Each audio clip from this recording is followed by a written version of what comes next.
dyan natin mga boss. Magandang tanghali. Itong update natin ngayon mga boss. May nagpagawa sa atin ng sabitan ng doyan. Yan mga boss. Tinitira natin ngayon. So bali pa yung mga boss. Di unong ano yan. Di unong angle bar. Yan ang mga bana tayo mga boss. Ngayon ginawa natin ng paraan. Talagang matibay yan. Yan. Inumpisa natin mga boss. Yan kasama pala yan ako dyan. So bali mga boss. Mabilisan lang yan. Talagang kailangan natin mag-sideline. Kapag nagkantay tayo ng trabaho natin pakasin islap. Pero awa na mayawa talaga Diyos mga boss. So kahit paano may sumisingit talagang blessing. Na kahit paano may pang-araw-araw tayo. Kaya mga boss ang banat natin ngayon. Practice pa lang yung mga boss. Lalo kung marunong na. Tingnan nyo naman. Yan ang mga progress mga boss. O yan.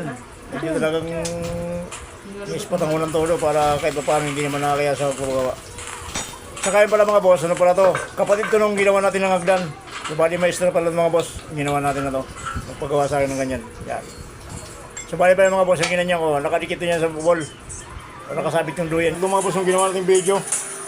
So bali pala mga boss, kinabit na natin. Yan, actual mga boss, nakikita nyo na. So bali, kinabit nyo mga boss para talagang makita nyo nung mayari. Maestro naman yung mga boss mayari yan. So bali ganyan pala mga boss ang sistema niya para medyo matibay. May depensa tayo sa pader. Yan. So bali pala mga boss, walang ano yan, walang nakakapit sa gisame yan. Sa ceiling wala. Sa wall lang yung naka-die na bolt mga boss ginamit natin dyan. Talagang kaya matibay yan. Ayan mga boss. Ay, pinipihit ko na mga boss yung mga nilin natin yan para siguradong talagang di matibay talaga. Kasi mahirap na, baka mamaya pag di matibay wala tayong prueba nakakaya naman. Ayan mga boss. Medyo nga lang mga boss, medyo nahirapan tayo ng konti gawa ng pagpalo ko na sobra ng todo. Medyo na yung trip. Kaya medyo kailangan ng pangbuwasan. Ayan. Pero nakabit naman natin mga boss ang maayos. Saka yun pala mga boss, ano yan? Galvanize pero hinasa ko pa rin ng flat disc para medyo kumintag. Kaya yan. Kaya itinigpitan natin ng mga ayos na para yung mga boss kasi medyo tanghali na rin. Ayan. Yung mga boss ang mga banat. Yung ligpitan natin mga boss.